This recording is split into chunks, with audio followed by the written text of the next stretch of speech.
Good evening. This is CTV News for Friday, June 8th. I'm Byron Scott. And I'm Denise Douglas. Thank you for joining us this evening. Well, we have more on the controversy surrounding a Laurel worker killed back in January of 2017. Yesterday, we told you about an official who is questioning why charges haven't been filed. Now, the victim's family is calling for more transparency in this case. Patricia Vallone has more on this exclusive story. For Laurel Councilmember Carl DeWalt, questions about the death of Marcus Colbert still linger.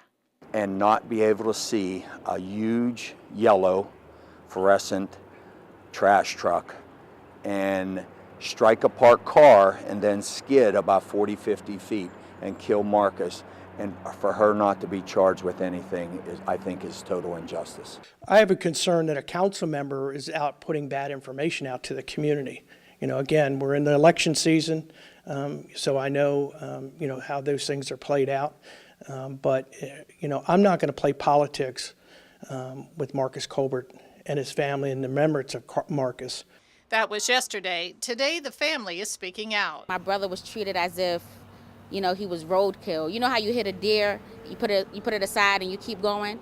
Strong words from the sister of Marcus Colbert. Her brother was the Laurel City worker who was fatally struck by an SUV in January 2017 while working behind a trash truck.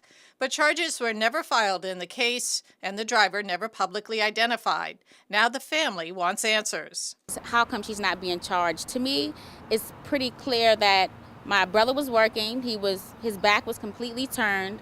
She struck him, and she doesn't get even a ticket. I can run a stop sign and get a ticket. I can run a light and get a ticket, but you're telling me someone can run directly into the trash truck and not be charged with nothing at all? The Colberts say attorneys representing Marcus's civil affairs have all been provided by the city of Laurel, a decision the family now says may not have been in their best interest. The city picked the lawyers that we had. I mean, I appreciate them for the ceremony part as far as they had the fire trucks and everything out there, but my brother's life insurance paid for the funeral. It wasn't the city that paid for the funeral. It wasn't, it's a lot that I just don't understand that I want transparency on. Both women say that they have yet to find closure. I'm just upset behind all of this, that this woman, she's walking sky-free, and, we have to deal with this on a daily basis. This is something that you never overcome. I feel that my son was, treated wrong. This woman got away with murder. She wasn't even charged with a ticket. She wasn't charged with anything. Everybody said they want him to rest in peace, but how? How can we rest in peace knowing that the lady who hit him is completely free? From Laurel, Patricia Vallone, CTV News. And family members tell us that they have no intention on remaining silent on this issue going forward. The Suitland man arrested outside of the White House has been released on $85,000 bond. A hearing was held today for 30-year-old Martise Edwards at the Upper Marlboro Courthouse. You will remember that the contractor is the person who reported for work earlier this week and was arrested at a security point on the White House grounds. Secret Service ran his license and saw that he was wanted for attempted murder for allegedly shooting his ex-girlfriend's boyfriend. Edwards has another court date in July. Well, this is the story everybody's talking about, right? The Caps' big win, and their fans partied all night long to celebrate the fact that they're bringing home the Stanley Cup. Exactly. The win is DC's first title in 4 major professional sports since 1992. Chris Marks here to talk about this humongous win. It was huge. And if you saw the crowds out last night, the fans here have been wanting a winner. They finally got a winner, and what a game it was last night. What a celebration. Would you like to see it? Indeed. Yes. Let's do it. I can't wait. All right, here we go. The Washington Capitals won their first Stanley Cup in franchise history last night when they defeated the Vegas Golden Knights 4-3 in Game 5. Let's see how they got it done. Out to the desert we go, and it is the Caps on the attack. Jacob Vrana in on Marc-Andre Fleury, and that's the score. Caps up 1-0. Here comes Vegas right back. Former Capital Nate Schmidt puts it in off Matt Niskanen foot. It's 1-1. Now on the power play, Alex Ovechkin, you know where that's going. Back of the net for the score. Caps up 2-1. Right back comes Vegas, and Thomas Tatar puts it in off David Perron, and Perron's in the back of the net too. 2-2. Now, here comes Vegas again. Riley Smith into the open net. It's 3-2 Golden Knights. 3-3 now. Giveaway in the offensive zone. And Brett Connolly puts it on net. Lars Eller puts it in the back of the net for the score. Caps up 4-3. And that's how it would end on the Braden Hopi save. Capitals win the Stanley Cup, and the celebration, well, it was on.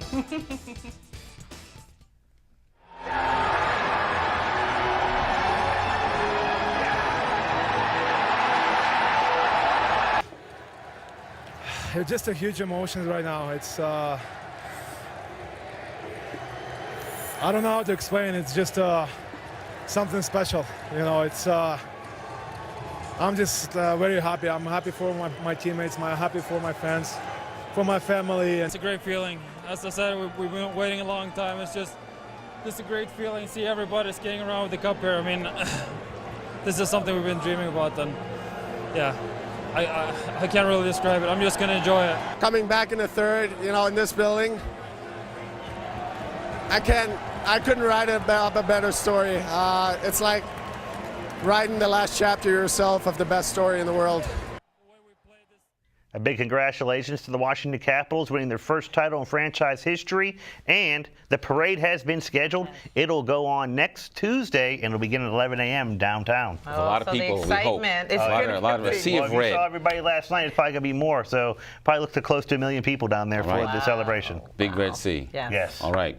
Well, last night's victory has fans flocking to their nearest sports store. CTV's Katara Jones is in Capitol Heights with more on that story. That's right, the Washington Capitals are Stanley Cup champions, and if you're looking for celebratory shirts here at the Modell's, they have some, and they're selling out fast. We have some red shirts here with the championship ring on it, as well the very popular Rock the Red shirt is going, and these shirts are going out fast. Once the store opened up, they pretty much just rushed in and grabbed up as much stuff as they could. Manager Shamar Poindexter opened this store at 6 a.m. and was surprised by the morning rush of Cap supporters coming in. They grabbed a whole lot of the mugs, a lot of the shot glasses, a lot of the shirts. The hats are completely gone. So we're still going to be getting more hats in. This lifelong Capitals fan says he went downtown to the arena to watch the big game. Incredible. It's like no other feeling in the world. Been waiting this for 26 years.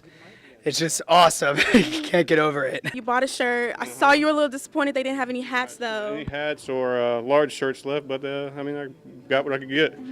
And what do you think this does for DC sports? Well, I mean, hopefully it elevates everybody else. I mean, you've got a lot of people in here. I see everybody else buying the gear, too. Poindexter does expect another shipment of hats, shirts, mugs, and shot glasses later today and tomorrow. Reporting in Capitol Heights, Katara Jones, CTV News.